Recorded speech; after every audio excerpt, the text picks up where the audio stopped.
jalqabu. Galatoomi namoo yoo ati ofuma kee akka gaazexeessaa tokkotti dhimma kana qulqulleeffachuuf gaafatte siif deebii kennata irraa ka hafe qaamni waraana bilisummaa Oromoo oofishaaliin maqaa dha'ee himate haga ammaatti hin jiru. Mootummaa ati jettu kun himate abaa'oo shanee kan inni jedhu ka inni beeku yoo jiraate mootummaa jettu kanarraan gaafattee argattee abaa'oo shanee kanarraa deebii argatuu ni dandeessa. Situu kana qulqulleeffachuuf na gaafata yoo ta'e akka waraana bilisummaa Oromootti kanaan duras ka dubbachaa ture har'as borus irra deebi'ee kan hin dubbadhu waraanni bilisummaa Oromoo kan inni qabsoo saba Oromoo qabatee sochiirra jiru har'a miti kaleessa miti waggoota 50 yerootti dhiyaatuuf jiruufidha qabsoo kanarra jira. Haala kana hundumaa keessatti dookumantariilee hedduu garuu booddeen isaanii soba ta'an waraana bilisummaa Oromoo irratti maqaa xureessiin dhiyaataa ture. Waraanni bilisummaa Oromoo ajjeecha akkasii keessaa takkaas harka qabaateen beeku harkas hin qabaatu.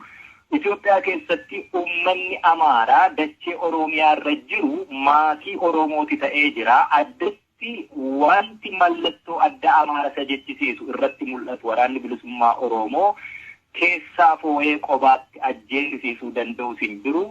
Duuti ka adeemaa jiru Oromiyaa keessa qofaa miti guutummaa biyyittii Itoophiyaa jedhamtu kana keessatti. Duuti kuni ammoo akkaataan itti ta'uutti jiru isinis warri gaazexeessitootaa yeroo hundumaa ni dhageessu uummatarraas jedhee ni yaada. Sadarkaa mootummaatti warra jedhee qabsoo bilisummaa sabaa hatee amma aangoorra jiruun shoorraa yerootti waan dubbatamu ni dhageessu. Nama aangoo barcuma siyaasaa haga nagaru qabu uummata miiliyoona 100 olii bulchu jetturraatii hin barbaachisne jechoota dhagahamani. Ka akka Shimallis Faatii, ka akka Dammaqaafaa, ka akka Fiqaaduufaarraa Abiy Ahmed mataasaa dabalatee waan isaan jedhan ni dhageessu jechuudha. Kun hundumti walitti dabalamee walitti hidhamee ajjechaalee har'a Oromiyaa fi bakkoota birootti adeemaman hundaa fi gaafatamummaa warra qaban. Ammas irra deebi'een sittimaa akka gaazexeessaa tokkotti yoo na gaafatta ta'e waraanni bilisummaa Oromoo uummata nagayaa hidhatee hin jirre isa hin lolle wanti inni ajjeesuu fi bu'aan siyaasaa bu'aan kamiyyuus inni irraa argatu hin jiru. Kanaaf ajjechaan akkasii nun ilaallatu namoo. Jiraattonni hidhannoo hin qabne yookaan siiviliin duun beekamaadha. Yoos eenyu ajjeese naannoo sana waan sochootaniif waan quba qabdan qabatamaa waan harkaa qabdan maaltu jira? Bakka kana qofaa miti guutuu Oromiyaa keessatti bakka sochii waraanni bilisummaa Oromoo hin jirre hin jiru marsaa 5 Finfinneellee dabalatee jiru. Haala amma adeemaa jiru kanaani qaamni walabaa eenyu loogii hin goone seenee hanga hin qulqulleeffannetti namni qawwee hidhatee biyya kana keessa jiru lakkoofsa hin qabu. Qumaarri yookaan taphni siyaasaa warri aangoo barcuma siyaasa uummataa hate kun odeessuu fi taphatu dhalli namaa bahee galuu itti ulfaate jennaan akka dhuunfaasaa ta'u akka garee waliif ta'uuf wal dhaga'uutti wal hidhachiisee of ittisuuf jecha meeshaa harkaa qaba. Haala meeshaa akkasii harkaa qabu qofaa immoo miti biyyittiitiin alayyuu waraanni ollaa biyyittii daangaa biyyittii kana birmadummaa isii cabsee biyya kana keessatti taateewwan baay'ee suukkanneessoo ta'an baay'ee hojjechaa akka jiru quba qabdan. Egaa haala akkasii kana keessatti ani qaama akkasiitu kana raawwate jechuu yookaan immoo namni biraa qaama kanatu kana raawwate jechuun furmaatas ta'uu hin danda'u. Dhugaan lafa jiru ummanni nagaan ummanni qulqulluun hidhata siyaasaa kamuu hin qabne ummanni miskiina ta'e qonnaan bulaa dhumataa jiraachuun akkuma jette sirri. Qaamni meeqa daangaa biyyittii keessa cabsee kiiloomeetira hedduu keessaa fi garaacha biyya sanaa keessa jiru keessatti eenyuun himachuu sadarkaa irra hin danda'amne irra gaheetu jira. Biyyittiin birmadummaa isheetu sarmameera. Uummanni biyyittii gandaa fi lagaa fi amantaa fi kutaa fi sabummaa wal qoodee akka hadurree bantuutaatti wal dugsuutti jira. namni waliin namni wal ajjeesutti jira. Yeroo hedduu irra deddeebi'ee dubbadhe biyyittiin fragile state taateetti gara diigumsaatti deemuutti jira. Nuti yoo waa diiguudha barbaachisa ta'e qabsoon Oromoo waggoota 40 haga 50 har'a geesse kana gahuu hin barbaachisu.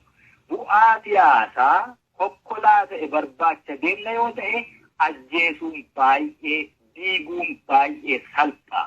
Ijaaruu nama walitti fiduu waliin jiraachisuutu ulfaata. Sanatu yeroo dheeraa qabsoo keenya irraa fudhate. Har'a haala waraanni bilisummaa Oromoo yeroo hamtuu hedduu keessa darbee saba isaa keessatti mul'atee waliin qabsoo gaggeessaa kaayyoo kaleessa manaa bahee fi galmaan gahuu fi gara qarqaraatti adeemaa jiru irratti soba yeroo dheeraa waraanni bilisummaa Oromoo badeera jedhamu sobicha iddoo kaabame sanaa baasee haqa sana ol kaasee ibsee mul'isee jira waan ta'eef soba kanarratti immoo haguuggii biraa dabaluuf waraanni kun akka waraana dhiiga namaa dhangalaasuutti dhiyeessuuf.